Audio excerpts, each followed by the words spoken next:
Santo é o teu nome, Jesus. E nesse momento eu vou chamar o pastor Felipe. E ele vai estar ministrando a palavra nesta noite. A escola bíblica, a bispa Flávia falou que vai conversar com o pastor Alex e com o pastor Felipe. Amém? Mas já está tudo engrenado nos seus devidos locais. Amém? Ontem teve evangelismo, pastora Rosário. Com a bênção, para a glória do Deus Todo-Poderoso. O grupo de louvor está ensaiando e Deus tem feito grandes coisas. Tiago, te prepara, varão, porque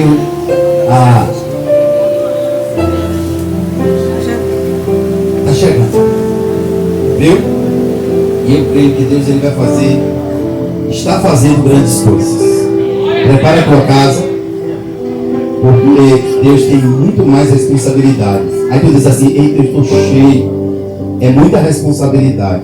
Mas a palavra do Senhor diz: a quem muito lhe é dado, muito lhe é requerido. Amém? E todos aqueles que se levantam para atrapalhar o teu ministério terreno, o teu trabalho, que vai cuidar disso. Amém? Vamos orar pela vida do pastor Felipe? Amém. Gasta ele. Gasta mesmo. Ele emagreceu para a glória de Deus. Não está suando como suava. Diminuiu. Amém? E Deus é bom. Então estende a tua mão para cá. Soberano Deus e eterno Pai, Senhor de toda a glória, Deus de infinita graça, bondade e misericórdia. Aqui está, meu Pai, o teu filho, com essa responsabilidade, Pai, nesta noite, uma noite de ceia, meu Pai. Uma noite, meu Pai, que nós escolhemos, meu Pai, para dizer para o Senhor que nós estamos, Pai, nos preparando para a tua vinda, meu Pai. Meu Deus, eu quero te pedir, Pai, em nome de Jesus, derrama, meu Pai, na vida do teu filho, meu Pai, a unção de coragem, de ousadia, de determinação, meu Senhor. Que aquilo que ele tem planejado, meu Pai, que ele não contou, meu Pai, para o homem aqui na terra, só contou para ti, meu Pai. Eu creio, meu Pai, que tu és um Deus fiel e zeloso. Aleluia. Eu creio que tu és um Deus que trabalha para aquele que nele espera, meu Pai. E o teu filho tem aprendido, meu Pai, a esperar em ti. Por isso eu quero te pedir nesta noite, Pai, aquilo que ele tem planejado, meu Pai, aquilo que ele tem apresentado diante de ti, eu creio que o Senhor está trabalhando para fazer o melhor, meu Pai. Por isso, meu Pai, que com essa perseverança, meu Pai, que tu usa o teu filho, meu Pai, nesta noite, com intrepidez e ousadia, para a glória do teu nome, Pai, em nome de Jesus. Amém. Glória a Deus. Cumprimento os irmãos com a graça e a paz do Senhor Jesus, amém? Amém. Glória a Deus. Deus continue abençoando a cada um em nome de Jesus, a todos os visitantes, a todos os congregantes. Não sei nem se essa palavra existe, mas visitantes e congregantes em rima fica mais bonito, né? Louvado seja Deus. Deus abençoe aos novos diáconos. Bem-vindo. Sim, irmão, prepara. Mas é isso mesmo, amém? Se Deus chamou, Deus garante. Louvado seja Deus. Agradeço a Deus por mais uma oportunidade de falar a sua palavra. Não vou me demorar. Cadê o relógio? Está escondido Está por aí. Eu vou lá. Mas hoje é ceia, tem outras ministrações, mas também a gente vai passar por cima, né, pastor Tio? Louvado seja Deus, em nome de Jesus. Queridos, sem demora, por gentileza, abram nossas Bíblias no livro de Salmos, capítulo de número 73. Salmos 73.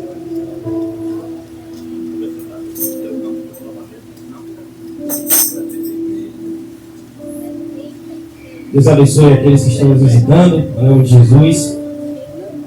Lucas ali, evangelista, meu amigo de infância, de lá de São Félix, mais um que está chegando em Feira de Santana.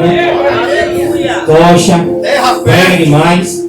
Se não fosse ceia, quem ia pregar era ele. Aí você ia sair daqui, ia ter que parar um carro do corpo de bombeiro para jogar água nos crentes aqui. Vai louvado seja Deus por tudo isso. Ele sobe de um pessoa falando língua estranha. Louvado seja Deus. Tá a mãe ali do meu amigo Wagner. Eu só esqueci o nome dela. Me perdoe. Deus continue te abençoando, minha irmã. É mãe do patrão, viu, gente? Fala coisa boa de mim pra ela, viu? Pra ver se o homem lá dá aumento. Louvado seja Deus, viu? A filha da nossa irmã Sheila também está nos visitando. Louvado seja Deus. Seja bem-vinda mais uma vez. Tem mais? Quem é? Quem é que está nos visitando? Tem uma irmã ali atrás, né? Sua irmã? Como? Prima? Ah, essa é prima de Roger, gente boa. Louvado seja Deus. Só não pode nascer igual ele jogando bola, que o homem é uma tesoura enrolada, né? É isso mesmo. Quem? Quem? A vizinha já é visitante, já é quase da casa. A mãe de Cecília. Cecília é a menina mais aventureira da face da terra. Cara, louvado seja Deus por todas as coisas. Vamos parar de enrolação, porque o povo quer Bíblia. Aqui não é Silvio Santos não, viu? Vamos lá. Salmos de número 73, vamos ler até o versículo de número 17. Amém? Verdadeiramente bom é Deus para com Israel, para com os limpos de coração. Quanto a mim, os meus pés quase se desviaram. Pouco faltou para que escorregassem os meus passos, pois eu tinha inveja dos soberbos, ao ver a prosperidade dos ímpios. Porque não há apertos na sua morte, mas firme está a sua força. Não se acha em trabalho como outra gente, nem são afligidos como outros homens.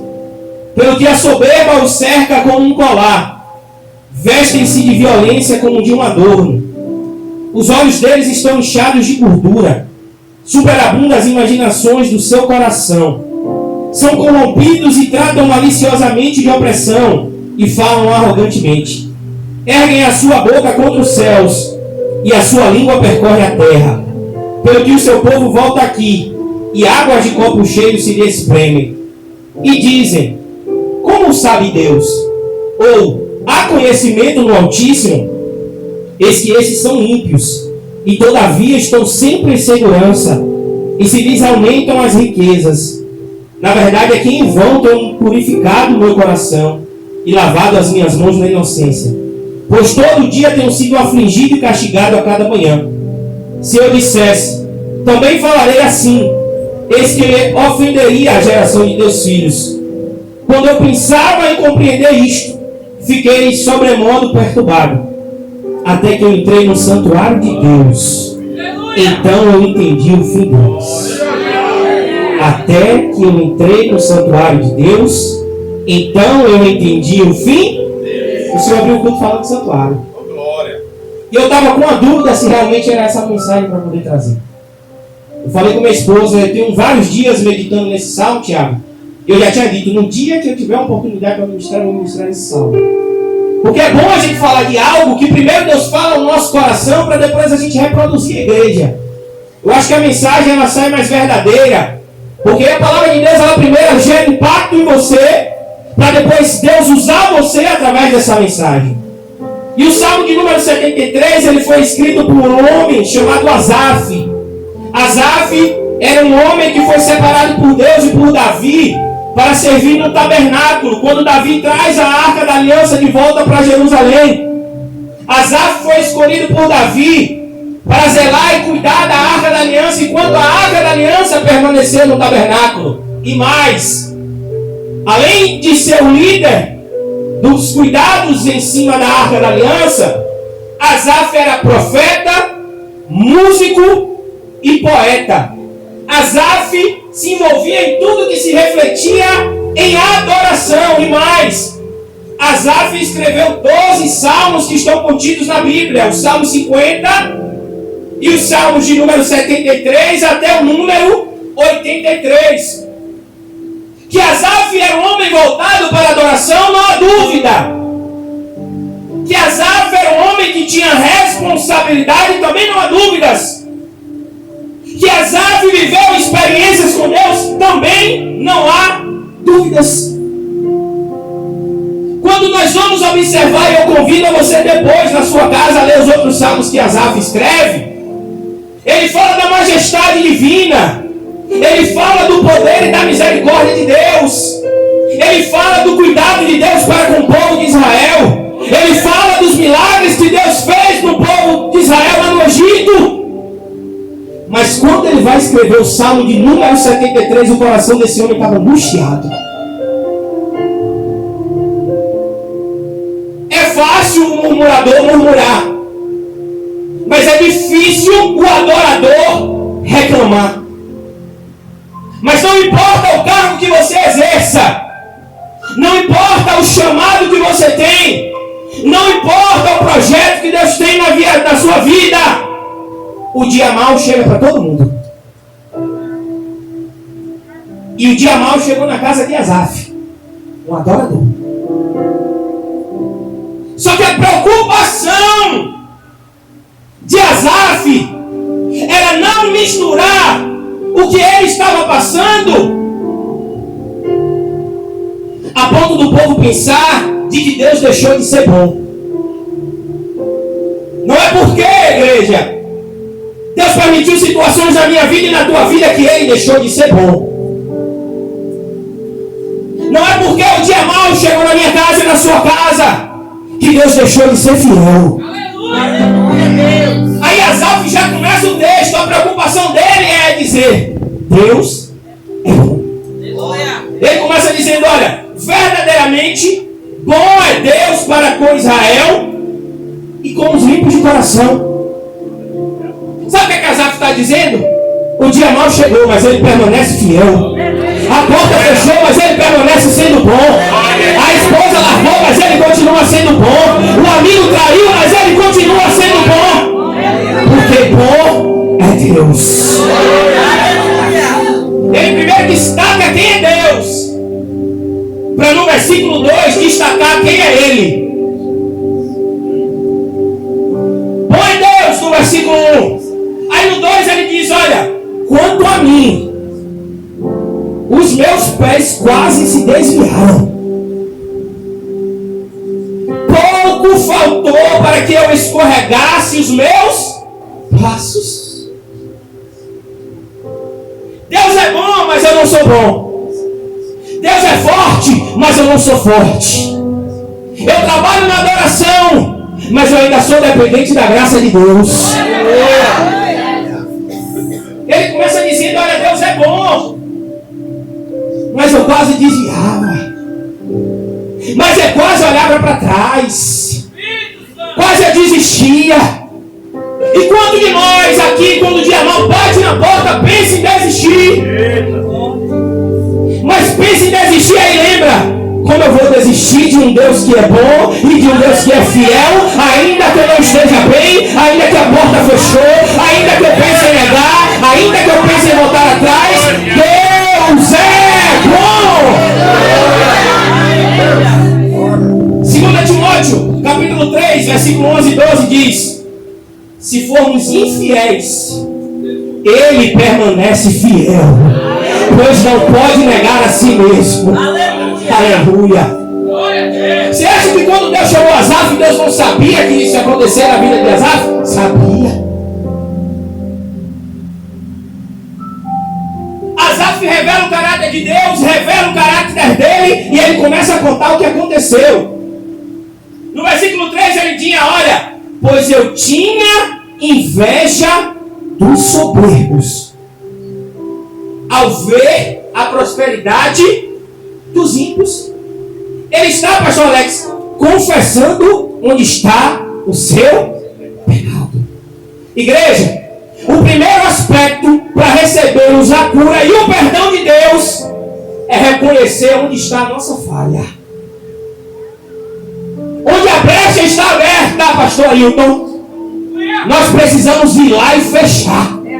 Tem coisa que Deus vai mandar anjo, tem coisa que Deus vai descer no céu, mas tem porta que sou eu e você que temos que levantar e fechar. A brecha que gerou essa insatisfação na vida de Asaf era inveja dos soberbos. Ele era crente? Sim ou não? Tinha inveja? Acabou. Só que o texto diz, não é que ele tem inveja, é que ele precisamos tirar do nosso meio o eu tenho um pecado. A partir de hoje tem eu tinha um pecado. Sabe por quê? Porque todas as vezes que nós nos aproximamos de Deus, mais fácil nós reconhecemos as nossas transgressões. Mas o ponto positivo é que quanto mais nós nos aproximamos da graça, mais perto da nossa cura e mais perto da nossa transformação nós estamos. Glória a Deus. Ele tinha, eu tinha, você tinha. Aleluia. E aí ele começa a dizer o que é que chamou a atenção. Estou correndo. No 4 ele diz: olha, porque não há aperto na sua morte, Mas firme está a sua força. Ele está dizendo, até na hora desses caras morrerem, a morte dele é confortável, o leito é bom. No dia de hoje eles são atendidos nos melhores hospitais. Eles são acompanhados pelos melhores médicos. No 5 ele diz, olha, eles não se acham em trabalhos como outra gente, nem são afligidos como outros homens. No dia de hoje eles são políticos. Eles estão nas melhores empresas. Eles estão nos melhores serviços. Eles são reconhecidos por todos. Tudo na vida deles é uma maravilha. No 6 ele diz, olha, a soberba que cerca eles é como um colar. Se você reparar, tem rico que é soberbo, até na forma de falar. Ele não olha na cara da pessoa. Ele não cumprimenta com bom dia. E tem gente que acha lindo. Fala, ó a marra desse médico. Ó a marra desse jogador. O jogador anda assim, né? Todo empinado assim, né? Aí acha a coisa mais linda. Aí quando alguém na nossa rua que anda assim, fala pra lá. Mas você tá com dor de barriga. Quando é quem tem dinheiro é bonito, mas quem não tem, quem é liso, diz que o quê? Está inventando arte, está procurando sarna para se encostar. Aí o 7 me chamou a atenção. Diz assim, ó. Os olhos deles estão inchados de gordura. Eu vou até olhar no espelho para ver se eu estou me enganando. Os olhos deles estão inchados de gordura. E superabunda as imaginações do seu. Sabe o que é isso? Naquele tempo, irmão, não tinha gordinho, não. A maioria do povo era dessa finura. Não tinha iFood. Não tinha pizzaria do irmão Evilásio. Tem. E o mistério é forte, viu? Não tinha. A alimentação era regrada. Então, quando alguém era pesadinho, significava que ele tinha dinheiro. Que ele tinha recursos. E Asaf diz, olha, os olhos deles estão inchados de gordura. E mais, superabundam as imaginações do seu coração. Sabe o que é isso? Eu não sei se já aconteceu com você. Tem ímpio que chega para você e fala assim, dezembro eu vou trocar de carro. Ele vai lá e troca de carro. Não vai dar junho, eu vou comprar uma casa nova. Ele vai lá, compra. E o salmista estava de olho nisso. Ele estava vendo que os ímpios estavam prosperando.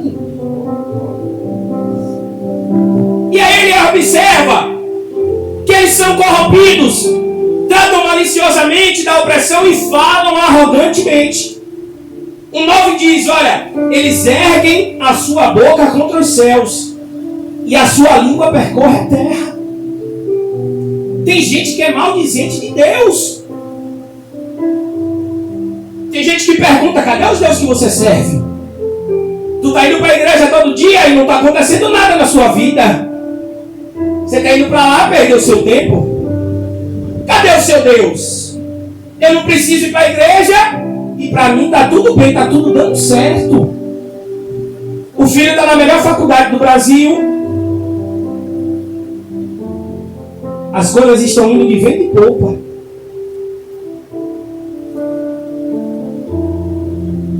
Só que aí no 11, Asaf vai falar da revolta que o povo de Israel fica diante disso.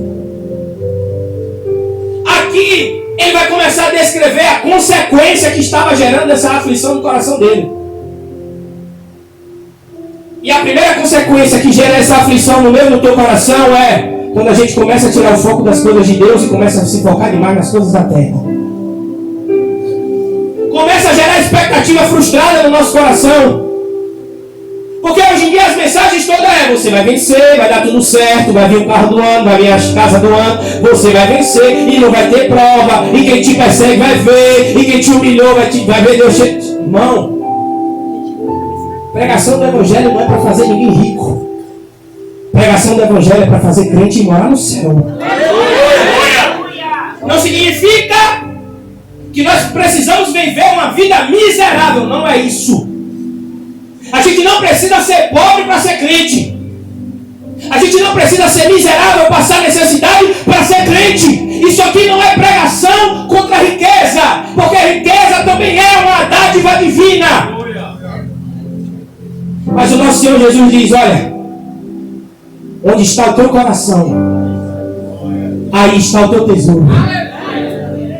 Se eu começo a colocar o meu coração nas riquezas da terra, automaticamente eu vou ficar igual a Asaf, pastor. Achando que eu sou um derrotado, que todo mundo é vencedor, e que se Deus esqueceu de Israel, Deus esqueceu de nós. E no 11 o povo pergunta: como Deus sabe? Há conhecimento do Altíssimo, ou seja, Deus não está vendo essa situação? Será que Deus não está atentando para a oração do povo dele? Tem uma coisa, irmãos, que se você não sabe, vai saber hoje. A maioria das orações que nós pedimos para Deus responder, Deus não vai responder. Não responder não significa que Ele não está ouvindo. Mas a maioria das orações que nós fazemos, Deus não vai responder. Quantas orações nós fazemos, Deus se levanta ao meu favor e Deus se cala. Quando eu me converti, eu ouvi um monte de pregação dizendo: quem se levantar contra você, Deus vai pegar, Deus vai matar, Deus vai ferir. Aí o crente começa a usar a capa de super-homem, achando que Deus é um velho gagá, que qualquer um que se mexer com a gente, ele vai sair batendo, vai matar, vai... Não. Oramos e muitas vezes não recebemos resposta da oração. É porque Deus é ruim? Não. Asaf diz que Deus é porque muitas vezes, Valdir, se Deus responder a oração que nós estamos fazendo naquela hora, a nossa vida vai sair do propósito específico que Ele tem. E o não de Deus, Vanessa, para muitas coisas, é o sim para várias outras. Deus não respondeu a oração do povo. Aí o irmão Asaf entra na carne de vez. No 12 ele diz: ó, eis que esses são ímpios, e todavia estão sempre em segurança, e as suas riquezas aumentam. O irmão realmente parou de servir no tabernáculo para prestar atenção no que estava acontecendo ao redor. Há poder no teu sangue, Jesus. Porque ele começou a perceber que aquele povo estava enriquecendo o pastor Alex. E ele fez algo que na rede social é a coisa mais fácil de fazer, que se chama comparação, e a nossa derrota. Ah, porque fulano de tal estudou comigo, está estudando não sei aonde, está trabalhando não sei aonde, tem isso, tem aquilo, é médico, é advogado, seja lá o que for. E aí a gente compara a nossa vida. Muitas das vezes Deus pega o crente pelo braço e fala que vamos aqui dar uma volta no deserto. Verdade, Deus. Aí a gente se desespera. Aí ele diz, ele não murmurou não, mas ele chegou perto. Na verdade, é que em vão eu tenho purificado o meu coração e lavado as minhas mãos na inocência. Ele está dizendo: olha, tudo que eu estou fazendo aqui não me gerou retorno nenhum. Ele está dizendo: em vão eu tenho servido ao Senhor, em vão eu tenho me esforçado para andar na presença de Deus com retidão. Aí ele diz, no 14: pois todo dia tenho sido afligido e castigado a cada... Não perca de vista que quem disse isso era o responsável pela adoração dentro do tabernáculo, que ficava diante da arca da aliança, que muitas vezes viu a presença de Deus se manifestar naquele. Era alguém que tinha experiência com Deus. Só que ainda, em meio às dificuldades, o crente que é sábio, ele guarda para si mesmo as suas próprias provações sem machucar outras pessoas que estão lá. Olha o que ele diz no 15. Se eu dissesse, também falarei assim, e eis que ofenderia a geração de Deus. Sabe o que ele está dizendo? eu não vou contar nem para meu filho, nem para minha mulher o que é que está acontecendo. Porque o que está dentro de mim, se eu verbalizo, se torna murmuração. Em outras palavras, ele estava dizendo: chupa que a cana é doce, meu filho. Eu vou guardar para mim, Tiago, para que a vida espiritual da minha esposa e do meu filho não seja afetada diante das minhas provações. Mas hoje em dia tem pessoas que fazem questão de envenenar a mente de outro para que ele mude a concepção sobre Deus. O cara estava na prova, mas falou: eu não vou falar nada, eu vou guardar só para mim. Porque se eu abrir a boca, a minha esposa pode não entender. Se eu contar o que aconteceu e o que eu vi, tio, os meus filhos podem não mais servir a Deus. E eu mesmo ser a ferramenta, o instrumento de destruir o propósito de Deus dentro da minha casa. Deus não te chamou para derrubar nada dentro da sua casa. Deus te chamou para edificar. Não é só a mulher que tem que ser sábia, não. O homem, ele tem que ser homem de verdade. Glória a Deus. Por causa desse versículo de que a mulher sábia edifica a casa, atribuiu-se somente à mulher a responsabilidade da paz dentro de casa. Só que existe muita responsabilidade que os homens estão sendo omissos. E a principal delas é ser o profeta de Deus dentro de casa. Aleluia. Glória a Deus. Ser o sacerdote de Deus dentro de casa. E Asaf sabia. Ele resolveu ficar.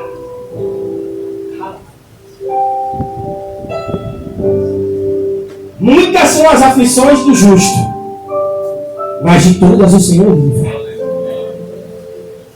São muitas ou são poucas? Muitas. Aí no 16 ele começa a entender o porquê que aquilo estava acontecendo na vida dele. Ele diz: quando eu pensava em compreender isto, fiquei de sobremaneira perturbado. Irmão, não sei se acontece com você, mas tem dia que eu estou mais atribulado do que aquela mulher samaritana.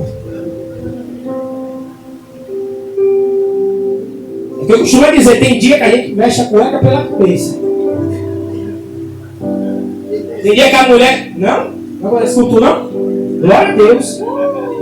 Enoque andou com Deus, Deus tomou para si. Tem dia que o bicho pega. Tem dia que a esposa vem cheia de carinho e amor. E aí, bênção. Tem dia, irmão, que tu não quer nem sair de casa. Tem dia que parece a noite toda foi de batalha espiritual. Ele parou, analisou e ficou perturbado. Só que toda inveja, toda perturbação, todo pecado, tudo aquilo que não agrada de Deus, sabe quando é que sai das nossas vidas? Olha o versículo de número 17. Até que eu entrei no santuário de Deus. Glória a Deus. Isso só fica de pertinho até nós entrarmos na presença do Todo-Poderoso. A inveja sai do meio, a fofoca sai do meio, o pecado sai do meio, a tristeza sai do meio. Sabe por quê? Nós entramos na presença daquele Deus que é um Deus fiel.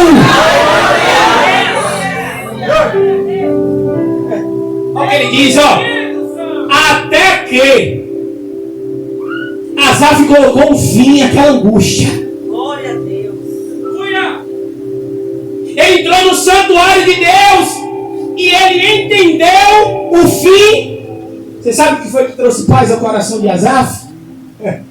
Não foi Deus dizer para ele: não, vou te exaltar, meu filho, vou te levar a nações, tu vai viajar de avião, de mala. Isso é bom, tomara Deus que leve muito de nós aqui. O que acalmou o coração de Asaf foi: eu entendi o final deles.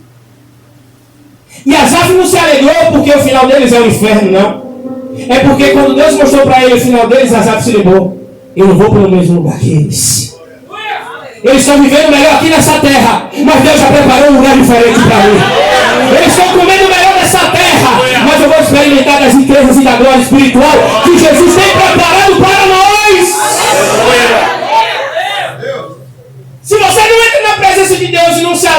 porque você vai morar no céu, você ainda não entendeu o que está fazendo aqui.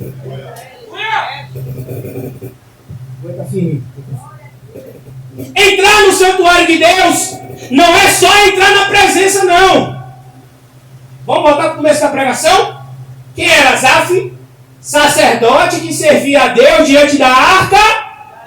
E a arca da aliança ficava onde? No santo? Quando a gente começa a fazer o que Deus nos chamou, a gente começa a esquecer das coisas dessa terra que nos traz preocupação.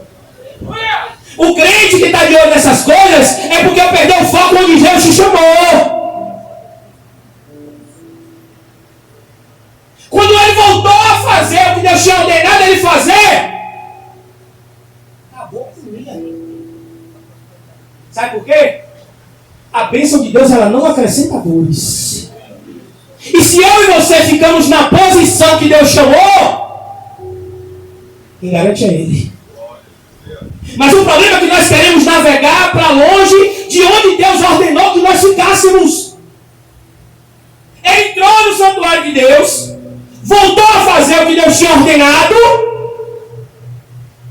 e esqueceu o que tinha sido.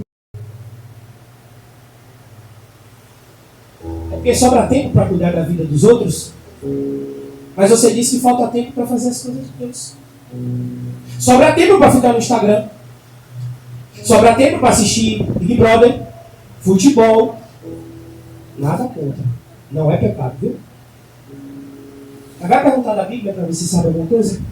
Não sabe nada. Quando ele entra, a visão dele muda. E o engraçado é que lendo esse texto, eu me lembrei de outro profeta que passou pela mesma situação com o povo de Israel. Abra sua Bíblia em Malaquias, capítulo 3, versículo 14. Malaquias fica do lado de Mateus. Malaquias, capítulo de número 3, versículo de número 14. Não é sobre dízimo não, fique em paz.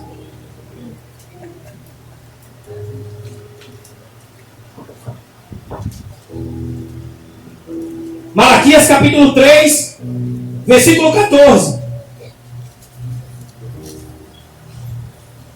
Vós dizeis, inútil é servir a Deus. O que nos aproveitou? Temos cuidado em guardar os seus preceitos e andar de luto diante do Senhor dos Exércitos. Ora, nós reputamos por bem-aventurados os soberbos. Também os que cometem impiedade se edificam. Sim, eles tentam ao Senhor e escapam. Então aqueles que temem ao Senhor, fala cada um com seu companheiro, e o Senhor atenta e ouve, e há um memorial escrito diante dele, para os que o temem ao Senhor, e para os que se lembram do seu nome. Deus estava atentando para a murmuração daquele povo. No 17, e eles serão meus, diz o Senhor dos Exércitos. Naquele dia que farei, serão para mim particular tesouro. Poupá-los-ei como um homem poupa a seu filho que o serve. Então outra vez verei a diferença entre o justo e o ímpio, entre o que serve a Deus e o que não serve. Hoje em dia está tudo misturado. Como o próprio Senhor Jesus falou, que o joio cresce junto com o trigo. Mas o 4, 1 e 2, já estou encerrando. Ele diz, porque eis que aquele dia vem ardendo como um forno. Todos os soberbos e todos os que cometem impiedade serão como palha. E o dia que está para vir os abrasará, diz o Senhor dos Exércitos. De sorte que lhes não deixará nem raiz, nem ramo. Mas para nós, ou para vós, que temeis o meu nome, nascerá o sol da justiça, e a salvação trará debaixo das suas asas, e saireis e crescereis como os bezerros do servadouro. Para ele a volta de Cristo vai ser a sentença, mas para nós vai ser o sol da justiça. Para nós ser o Senhor Jesus trazendo a salvação. Eu não sei se o dia mal chegou na tua casa. Eu não sei se, assim como Asaf, a angústia, o descontentamento tomou conta do seu coração. Por qual motivo seja, não importa. Mas de uma coisa eu tenho certeza. Quando nós entrarmos no santuário da presença de Deus, pastor Ailton, toda inveja vai sair do nosso coração. Toda tristeza, toda mágoa, todo rancor, todo ódio, toda fofoca, todo disse-me-disse, tudo aquilo que não agrada de Deus a Deus, vai sair das nossas vidas, igreja. Mas isso só vai acontecer quando nós entrarmos na presença e quando nós voltarmos a fazer o que Deus nos propôs a fazer. Hoje é um dia de reflexão, igreja. Foi ordem dele estarmos reunidos aqui.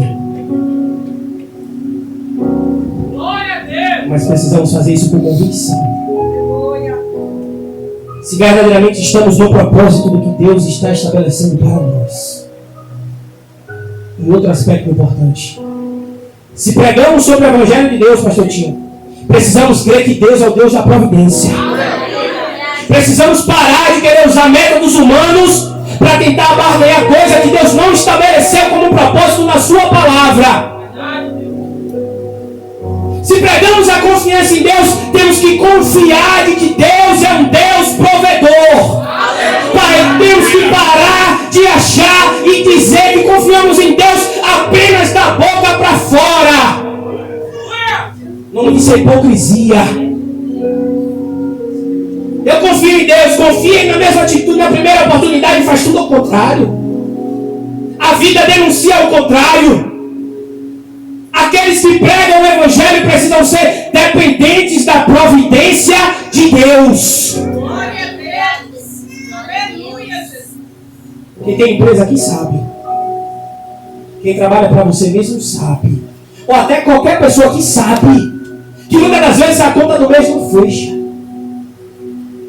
Mas esse Deus continua sendo um Deus bom. Continua sendo um Deus provedor. Precisamos entrar no santuário.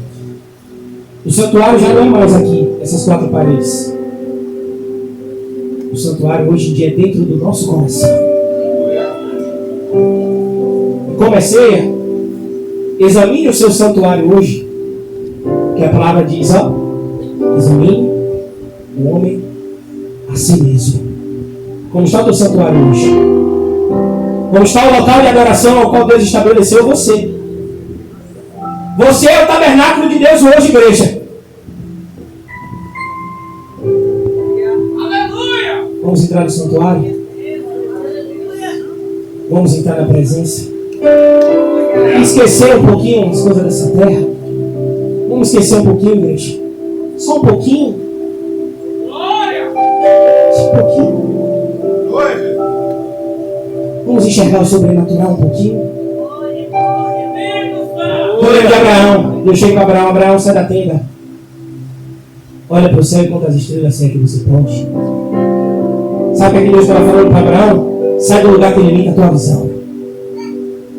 Sai do lugar que te impede de enxergar o sobrenatural. E esse lugar é na presença de Deus. Amém? Agradeço a oportunidade em nome de Jesus. Aleluia. Será que quando nós nos prostramos e oramos ao Senhor, a nossa oração sobe os céus? Aí tem um trecho da canção de Jacó que diz assim: deixa subir o incenso santo, deixa subir a minha adoração. Deixa subir o incenso santo, deixa subir a minha adoração. E nós precisamos, igreja, ter essa intimidade com o Todo-Poderoso, reconhecer que somos falhos, que somos pecadores, para que a graça do Senhor se manifeste em nossas vidas.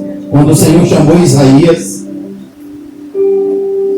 sabe, para a grande missão, Isaías disse: eu vou morrer, porque vi o Senhor. Isaías reconheceu, Milena, que ele era pecador, mas que Deus estava preparando ele para um grande ministério. E não é diferente comigo e nem diferente com você. Deus está nos preparando para essa grande missão. E eu gostaria que você ficasse de pé. Eu gostaria de chamar os diáconos sem delongas. Amém? Esse é um momento sublime na presença do Senhor. Esse é o maior banquete que nós podemos participar. Essa é a maior festa, pastor Edivaldo. Não tem Réveillon, não tem Natal, sabe? Não tem João, não tem Jorge, sabe? Não tem, sabe? Esses ídolos que as pessoas têm